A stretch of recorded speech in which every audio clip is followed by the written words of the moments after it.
So as you can clearly see, we have our resistance levels and our support levels marked automatically. Let's forward one candle. The next one, we hit our first resistance, another candle forward, and the next candle, we hit our highest level of resistance. That is a move to the upside from one resistance to the next, over 9%.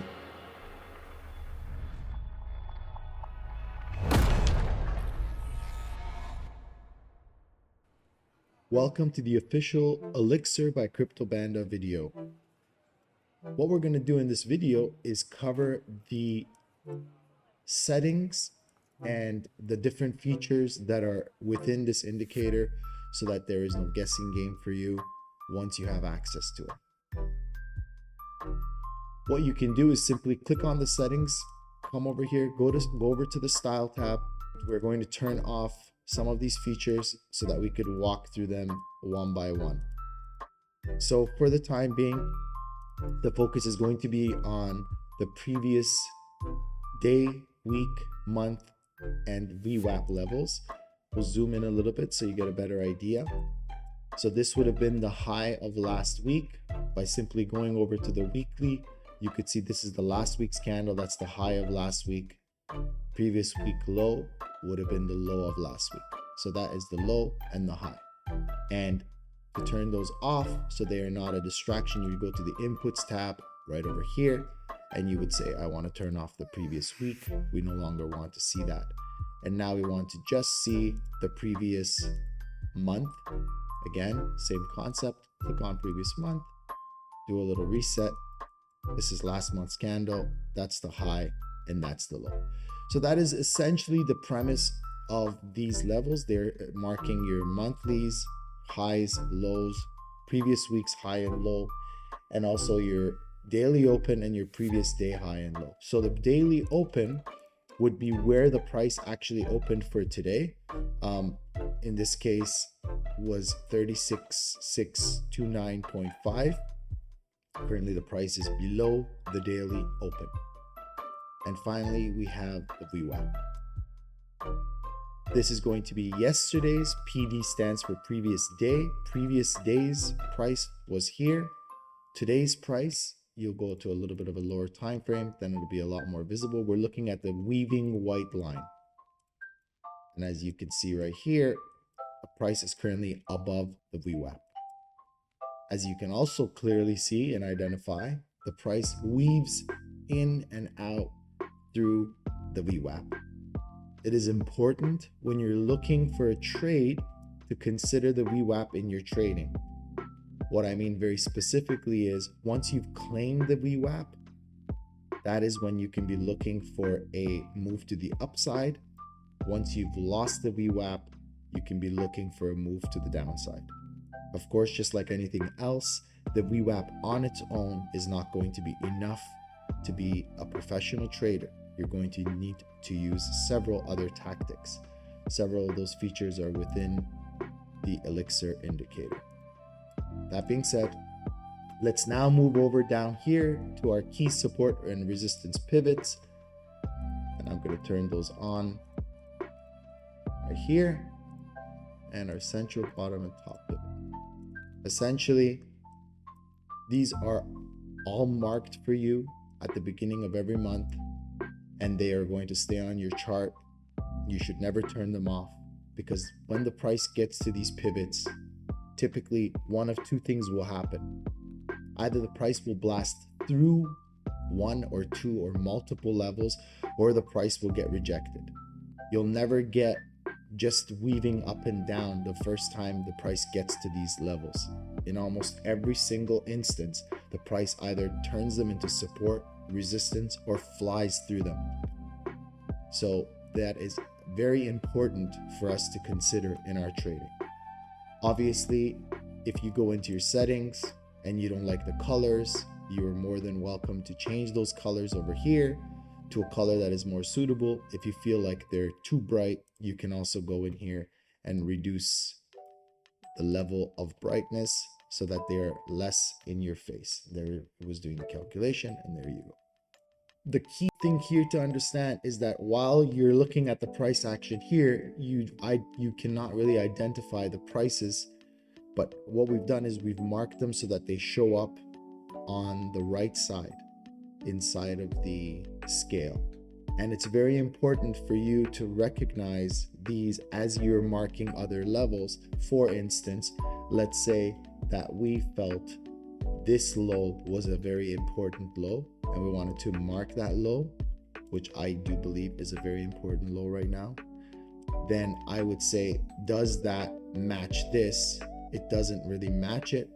But if that low was lower and let's say around here, then obviously I would see that clearly on the right side of my chart to recognize that there's about a $200 volume area here where the price has definitely got something for me to be aware of. Let's go back in time and do a quick replay to see the accuracy of these highs and lows so you can get a good understanding. I specifically want to look here because if we go back in time and look at the price when it was down here in this area where the range is being created, no one is really even considering 30,000. The indicator, because it is not a lagging indicator and it looks into the future, it is able to give you precise levels where you should be considering taking profits if you're moving up or taking shorts to go down. That being said, the price is at 26,000. If you don't have this indicator and you don't have these levels marked, central pivots specifically, then you would have no idea why the price is creating this range here. Now, I know immediately some of you will be thinking, well, it's creating this range here and that's why those purple lines show up. And that is false. Actually, just to prove that, I'll go back to right here so that I'm even going back further in time. And then I will turn on those levels again to show you that the price had not even reached here and they were marked on the chart. And now by using the shift and right arrow on my keyboard, I will move forward to show you each candle how it played out on the hourly time frame, and to show you that once we reach that area, the price then finds support. As you can clearly see, and I'm going to go a little quicker here, the price keeps finding support in that area, showing me that this is actually a very valid area. And once a range is created around a support, there is a higher likelihood that the price could move into the opposite direction, so towards a resistance. Now we're looking at hours and hours of time where this support is being maintained. And all of a sudden, we're going to move a little quicker now. The price eventually moves up to the penny and hits our first resistance. The price has now reached 28 from the 26s, we're in the 28s. It's struggling a little bit, finally breaks through all the way up to our third resistance for that time period. And from this pivot all the way to the top, we have a 14% move to the upside. That is the power of having levels that are marked into the future, as opposed to having oscillators where they would only be showing you past lagging information. I'm not putting those indicators down. There is a place for them, specifically when they're used in conjunction with indicators like this, where they show you potential levels for the future. That being said, let's move on. Turn off these support and resistance and central pivots, and let us move over to our FA levels, and these are called failed auction levels. The way that these work is you need to select the time period, go into here, and then specifically select the time period in this box here, 1, and make sure the colors are marked, and then you could zoom out and you can see all the levels that are created on your chart, which are failed auction levels.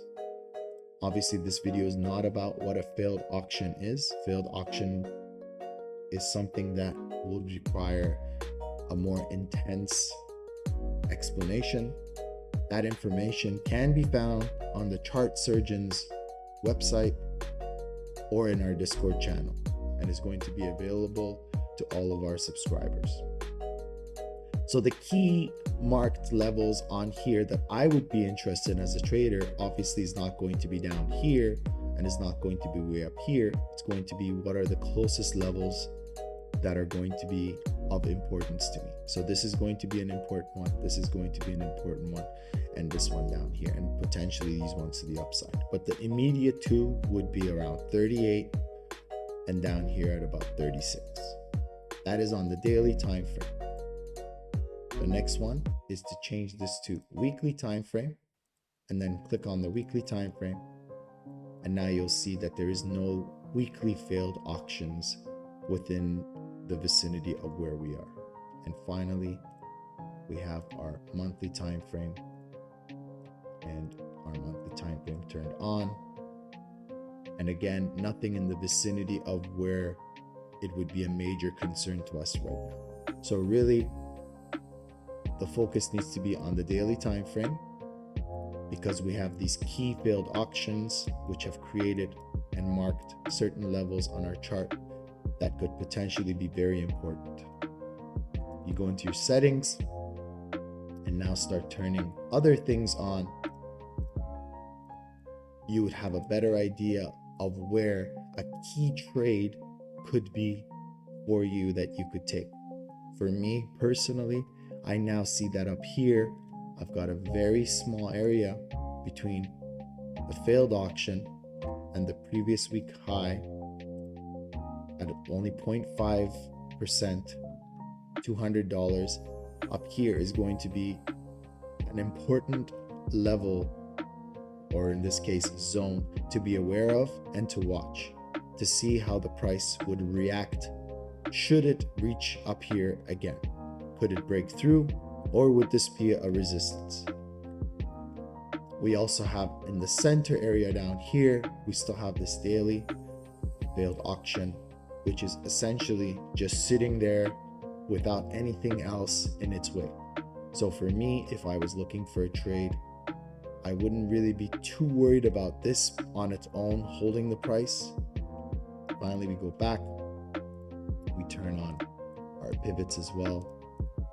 And once you start combining everything together on your chart, you're then able to identify very clearly and recognize very clearly where the key levels of support and resistance are on your chart. We now have another reason why up here is going to be a key area of resistance. The final thing and last thing that I want to share with you is my John Wick code. Let me explain what that means very specifically. I will actually turn off every other feature once again in order for you to fully see, understand, and comprehend how this works. As you may or may not know, the movie John Wick, there's essentially one task at hand: assassinations. John Wick was an assassin. And what I want you to look at is that every one of these lines over here were targets that had to be assassinated or that have to be assassinated. This is really great on 1 hour down to about 10 minutes time frame for confluence, but I'll show you in other instances where the price took 1 year almost, but eventually assassinated its target. The price had moved up 250%. Probably no one ever imagined this being assassinated, but John Wick has a very good aim and is a great shot. That being said, let's move this down to lower time frame. We move over to lower time frame. Every time a target has been assassinated, that is marked on your chart, so you could see what has happened in the past. The hit rate on this algorithm is phenomenal. You can see all the way back here on the hourly time frame, all the way down to when we came into the 17s historically, and all the way down to the 15s. There is really no targets left untouched except one down here. Does that mean that the price is going to go here? It could not. If we look at past data, then I would have to imagine that at some point or another, these would have to get hit. Now, 1 hour is good, but I really like it on 30 minute, 15 minute, 10 minute, because if I'm looking for a scalp and I'm looking to ride the trade towards a certain direction, then I want to make sure that there's a target in that direction that would also need to be hit. So I'll work my way down to look for that target, for that assassination. Okay, so that this at the time when this had been created, or this one at the time when it had been created, the price did manage to pump up over 8% and then come back and take it out. Same thing over here. When this was created, the target came back down and took it out. So right now we have this one open. I happen to actually really feel that at some point, whether it's going to be hit 40 and come down, or in the 40s and come down to here, or we're going to hit this first and then go up, I just feel like this area down here is actually very wide and open. Based on my other technical analysis, I would look and say, wow, there also looks like there's an assassination on the line. Call it a John Wick. And so now this area becomes very important to me. So then what I could do is go into here and reset this indicator so all my key settings are on, and say, do I have anything else down here at this area down at the bottom that could be a potential area to look for a reaction, a potential long setup? And so we also have this top pivot. We got our John Wick. We've got the low of the range. So immediately my attention is drawn down here. So again, up here we had our key resistance. Down here we have our key support. I'm not talking about all of this price action in between, but these have been clearly marked out for me as key areas where I could take a short setup or sell, where I could look for a long setup or buy. Finally, we have the 200 MA moving average. That is used for higher time frame technical analysis. So in this particular case, you can use it for lower time frame as well, but I like to use it on high time frame. I like to see where the price is as far as the 200 moving average goes.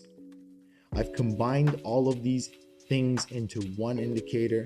The reason being is that in this case, the user can have one of the least expensive subscriptions at TradingView, and that would allow them then to have only one or two indicators added, because there are very tight limitations on how many indicators you can have with each subscription level. So I also like to have my charts very decluttered, and so in that case, by having one indicator, it's going to take less resources to load and there's going to be very little clutter. I hope this video makes sense. Please like, comment, and if you're not a subscriber, please subscribe. Please visit my new project, chartsurgeons.com, or find the link to the Discord below. I would love to see you in there, and I hope that you would consider joining my team and allowing me to be your mentor to help you get to your dreams of becoming a professional trader and taking control. Thank you for joining me. Have a lovely day.